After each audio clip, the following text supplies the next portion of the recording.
ťažko sa hodnotí takýto zápas, keď boli herne dominantní na ihrisku.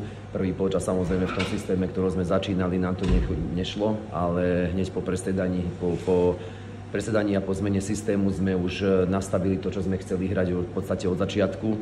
A samozrejme mrzí nás ten výsledok, lebo v podstate to je, nezaslúžime si prehrať, keď takto hráme, keď máme takúto hernú dominanciu, najmä ako čo je ako čo ukázal tento druhý polčas.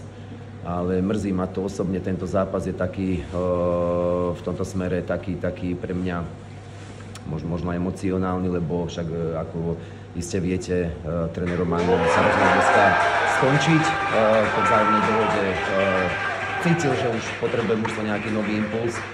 A vravím, to je taká nová situácia pre mňa a ako aj samozrejme pre šatňu a budeme musieť popasovať sa s tým a urobiť všetko preto, aby sme nastavili to mužstvo do ďalších zápasov a aby sme vyzerali minimálne takto herne ako prvý polčas a samozrejme výsledkovo lepšie.